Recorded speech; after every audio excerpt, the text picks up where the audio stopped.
In a small village in Japan, there is a condition that simply does not exist. Not rare cases, not low rates, not well-managed cases. Zero. For more than 400 years, the people of this village had no word for diabetes. They never needed one. When researchers finally arrived in the 1970s, they searched and could not find a single person with the disease. Not one. In a population where nearly every adult lived past 80 and many past 100, their fasting blood sugar levels looked like those of healthy teenagers. And here is what captured my attention. It was not genetics. It was not a miracle herb. It was not even exercise. It was one single meal pattern. A way of eating so simple, so unremarkable on the surface, that when Western researchers first documented it, they nearly overlooked it entirely. But when you understand what this pattern does inside your cells, specifically to a protein switch called AMPK and a growth pathway called mTOR, you will understand why the American Diabetes Association has never commissioned a single clinical trial on it. That is what we are going to uncover together. If you believe that you deserve access to real health information, not just what pharmaceutical companies decide is profitable enough to study, I invite you to subscribe to this channel. Not for me, for you, because we are building something here, a place where the truth about health is shared openly. And while you are at it, let me know you are here. Just 3 words: I deserve answers. Let me see how many of us are out there. Let me take you to this village. Its name is Ogimi. It sits on the northwestern coast of Okinawa, the southernmost island chain in Japan. The population is just over 3,000 people. You could drive through it in about 4 minutes. There is no hospital, no urgent care clinic. There is a small general store that sells seaweed and vegetables they call longevity food. And this village has more centenarians per capita than anywhere else on the planet. 15 people over 100 years old, 171 in their 90s, in a village of 3,000. Think about that for a moment. But here is the part that changes everything. In 1970, a researcher named Makoto Suzuki travelled from Tokyo to Okinawa to begin what would become the longest-running centenarian study in history, the Okinawa Centenarian Study. When he arrived, there were no doctors, no hospitals. The villagers did not know what diabetes was. They had never heard the word. Cardiovascular disease was essentially absent. Cancer rates were 4 times lower than the national average, and Dr. Suzuki's first reaction was confusion, because these people were not doing anything special. They were not taking supplements. They were not following a protocol. They were not reading health books. They were simply eating the way their grandparents ate, the way their great-grandparents ate, the way their families had eaten for centuries. One meal pattern passed down, never questioned, never studied, until now. I know what you might be thinking. Perhaps it is genetics. I thought the same thing. Researchers thought the same thing. So let me address that directly, because the answer is fascinating and a little disturbing. When younger Okinawans, the children and grandchildren of these centenarians, abandoned the traditional meal pattern and adopted a westernized diet after World War II, something happened that stunned researchers. Within 1 generation, Okinawa went from having the lowest obesity rate in Japan to the highest. Type 2 diabetes exploded. Cardiovascular deaths surged. The same gene pool, the same island, the same water supply. The only thing that changed was how they ate. Dr. Craig Wilcox, a professor of gerontology at Okinawa International University, put it plainly. About 2/3 of their longevity advantage came from diet and lifestyle, not genetics. The genetic piece is maybe 1/3, and it mostly matters if you are trying to get past 100. So what was this meal pattern? What were they actually doing? When I first read the research, I expected something exotic, something complicated. What I found was the opposite, and that is exactly why it works. The traditional Okinawan meal pattern has 3 components. Not 10, not 7, 3. And every single one of them does something specific, something measurable inside your body at the cellular level. I am going to walk you through each one, not in vague terms like eat healthy, but by showing you the exact mechanism, the exact pathway, because once you understand why this works, you will never look at your plate the same way again. The first component is the base, sweet potato, not rice.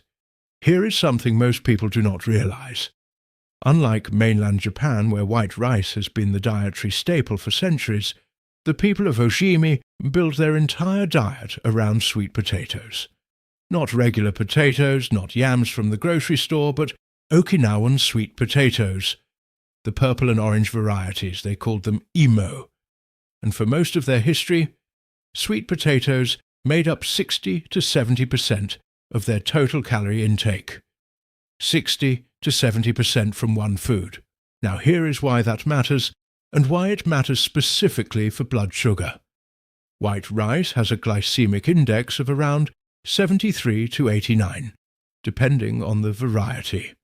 That is high. Every time you eat a bowl of white rice, your blood sugar spikes fast.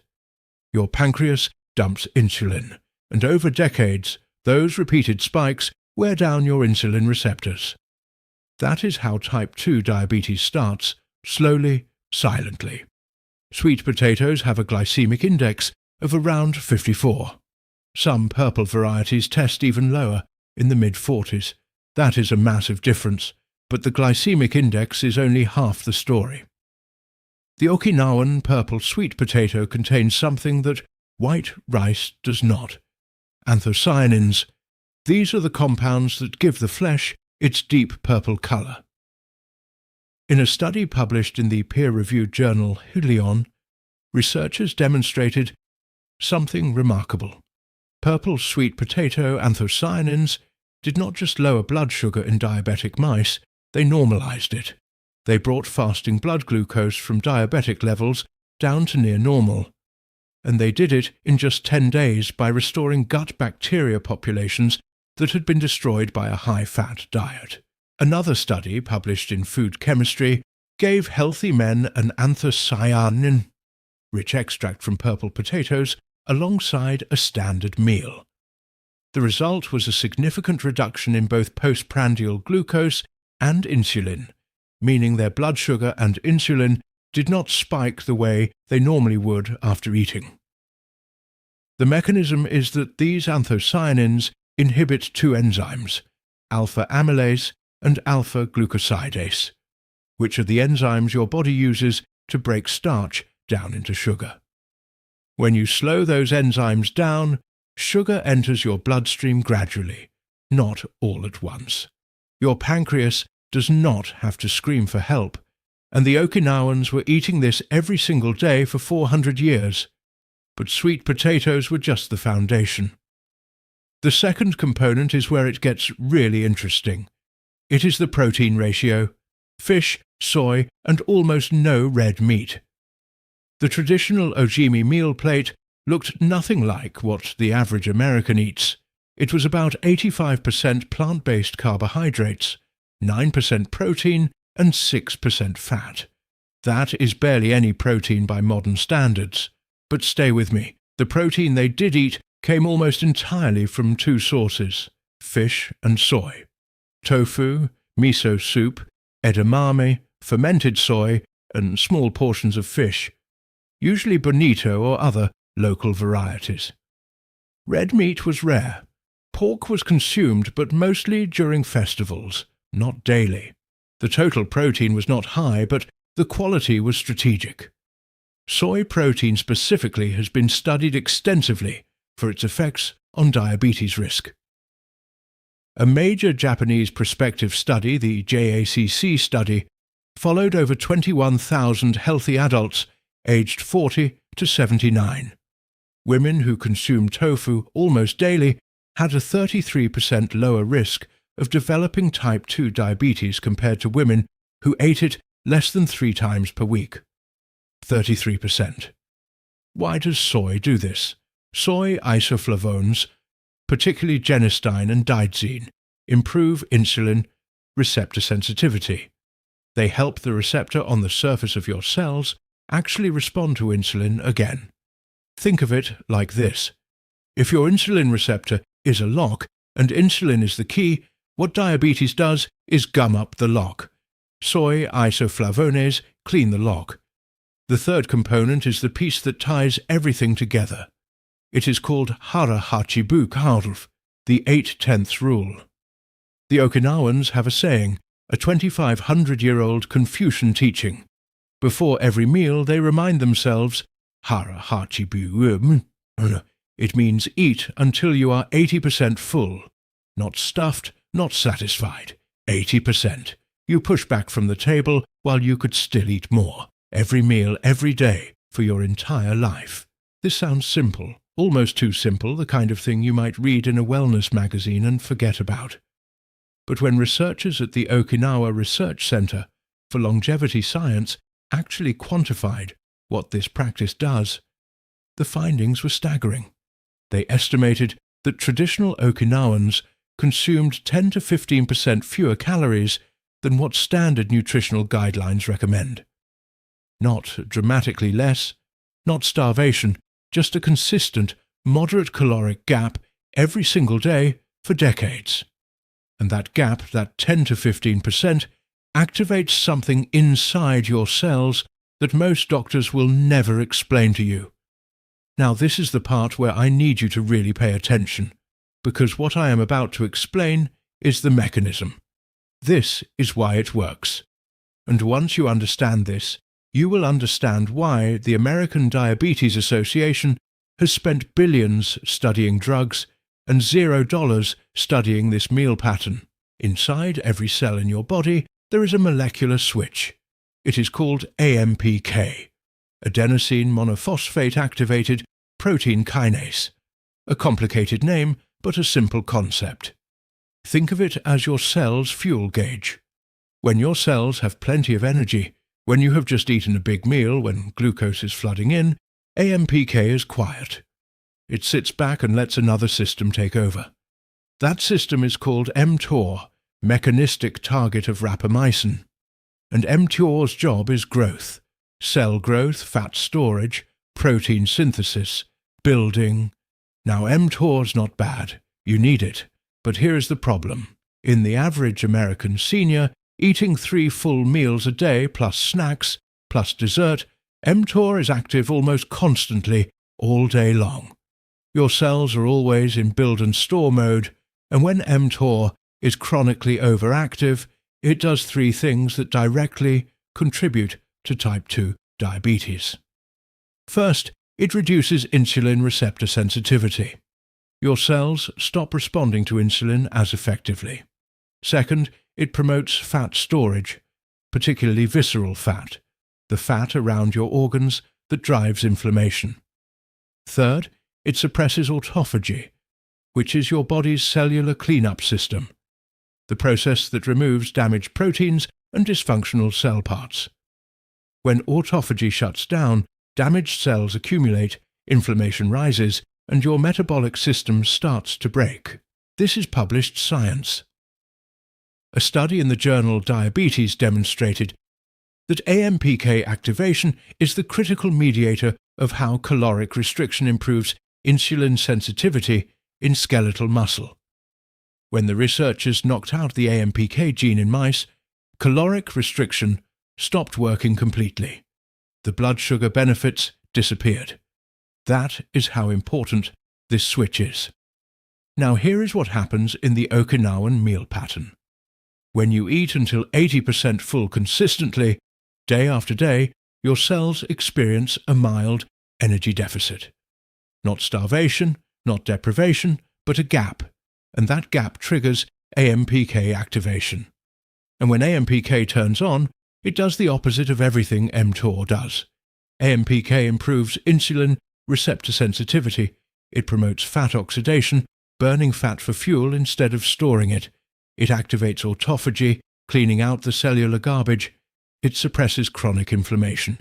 And it activates something called FOXO3, the longevity gene which Okinawan centenarians carry at significantly higher rates than the general population. Dr. Craig Wilcox confirmed this directly. He said that many of the traditional Okinawan foods turn on FOXO3, which slows telomere shortening and reduces inflammation. So let me put this together for you. Sweet potatoes with a low glycemic index prevent the blood sugar spikes that chronically activate mTOR. Soy-based proteins with isoflavones directly improve insulin receptor sensitivity. And harahachibu, eating to 80%, creates the mild caloric gap that activates AMPK and suppresses mTOR. All three components working together, every meal, every day for 400 years. No pills, no injections, no prescriptions, no co-pays. And that brings us to a question I promised I would answer. Here is where I need to be careful with my words, because I am not going to make accusations I cannot support, but I am going to show you facts and let you draw your own conclusions. The American Diabetes Association is one of the most powerful health organizations in the world. They set the dietary guidelines that your doctor follows. They determine what research gets funded, they influence what gets taught in medical school, and they have never, not once, commissioned a randomized clinical trial on the traditional Okinawan meal pattern. Not on harahachibu byobmen, not on sweet potato-based diets for blood sugar control, not on the combination of low glycemic load, moderate caloric restriction, and soy-based protein. Now you might say, perhaps it is too hard to study. Fair point. Let us look at what they have studied. The ADA has funded trials on metformin, on GLP-1 receptor agonists, on SGLT2 inhibitors, on continuous glucose monitors, on bariatric surgery, on pharmaceutical interventions that cost on average between $300 and $1,200 per month per patient. The Okinawan meal pattern costs approximately $2 to $4 a day. Do you see the problem? There is no patent on sweet potatoes. There is no licensing fee for harahachibu ghee. There is no pharmaceutical company that can generate revenue from telling you to eat until 80% full. No device manufacturer profits from telling you to replace white rice with purple sweet potato. And here is the thing that really bothers me. The research already exists. The Okinawa centenarian study has been running since 1975. Over 1,000 centenarians examined, decades of data on diet, biomarkers, and disease rates, published in the Journal of the American College of Nutrition, published in Mechanisms of Aging and Development, published in Gerontology. The evidence is sitting right there in peer-reviewed journals with PubMed identifiers you can look up tonight. But when you open the ADA's official dietary guidelines, what do you find? Recommendations built around medication management, carbohydrate counting, and pharmaceutical intervention timelines. You will not find a single reference to the Okinawan dietary model. Now, I want to be fair. The ADA does important work. They fund research that saves lives. Medications like metformin have helped millions of people. I am not saying abandon your medication. Do not do that. But I am saying that a meal pattern that produced zero diabetes for 400 years deserves more than silence. So you might be thinking, I do not live in Okinawa. I cannot get those specific sweet potatoes. I am not going to learn a Confucian mantra before every meal. I understand. So let me translate this into something practical, something you can start this week using foods you can buy at any American grocery store. Here is the adaptation, broken into 3 shifts. Not a full diet overhaul, 3 shifts. Shift 1, replace 1 starch per day with sweet potato. You do not have to replace everything. Start with 1 meal. If you are eating white rice at dinner, swap it for a baked or steamed sweet potato. Orange or purple? Purple is better if you can find it, but orange works. How you cook it changes the glycemic impact. Boiled or steamed sweet potatoes have a significantly lower glycemic response than baked or fried, because baking breaks down more starch into simple sugars. And here is a trick the research supports. Cook your sweet potatoes, then refrigerate them overnight before eating. When starch cools, it forms something called resistant starch. Resistant starch passes through your small intestine without being digested. It feeds your beneficial gut bacteria instead of spiking your blood sugar. Same food, same calories, different metabolic effect, just because you let it cool down. One sweet potato, one meal every day. That is shift 1, shift 2. Add a daily soy sauce. This one is easy. You are not replacing anything. You are adding 1 serving of tofu, or a cup of miso soup, or half a cup of edamame. Pick whichever you actually enjoy. The JACC study found the diabetes protection was strongest with daily tofu consumption. But any fermented or whole soy sauce provides the isoflavones that improve insulin receptor function.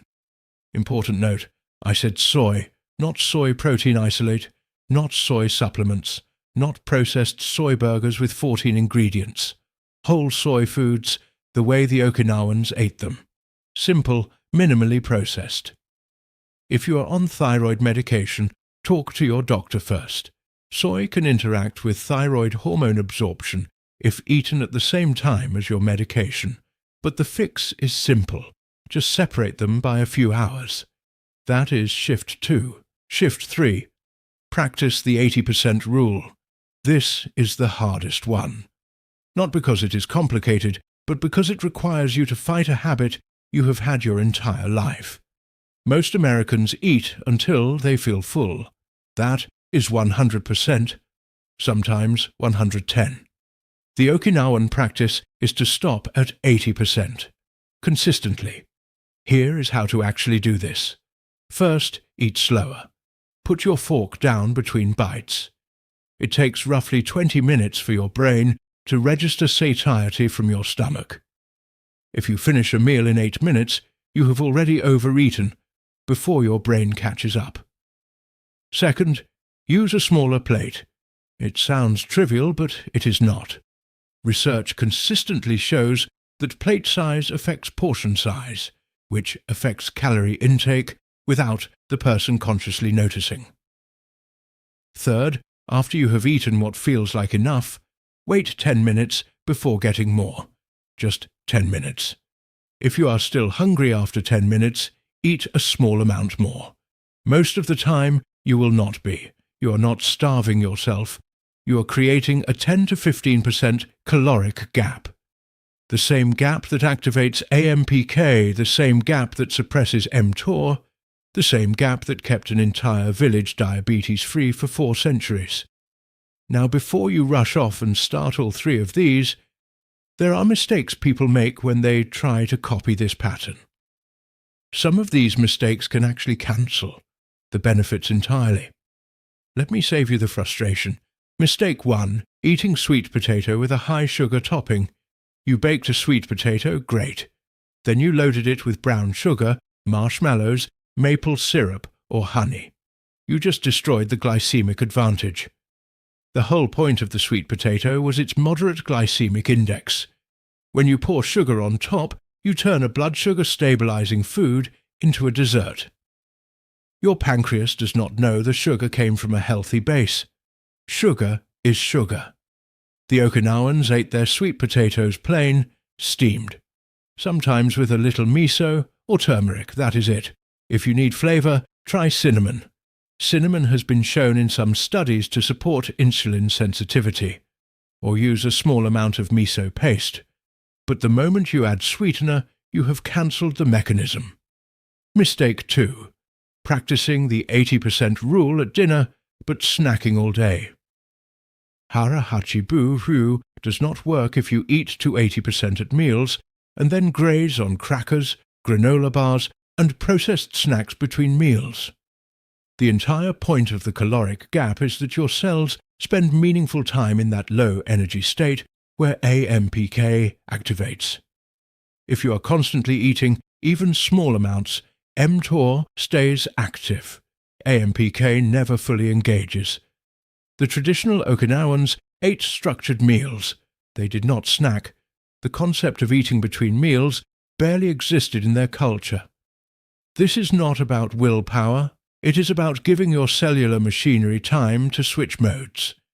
If you are hungry between meals, drink green tea. The Okinawans drank jasmine tea and green tea throughout the day. Green tea contains EGCG epigallocatechin galata, which actually supports AMPK activation and has its own modest blood sugar benefits. It bridges the gap without breaking the mechanism. Mistake 3. Combining soy with calcium supplements at the same time. This is a subtle one, but it matters. Soy isoflavones, the compounds responsible for improving insulin receptor sensitivity, can have their absorption reduced when taken with high doses of calcium. Some research suggests calcium competes with isoflavone absorption in the gut. If you take calcium supplements, do not take them at the same meal where you eat your soy.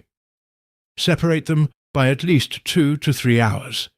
This preserves the insulin sensitizing benefit of the soy without sacrificing your bone health.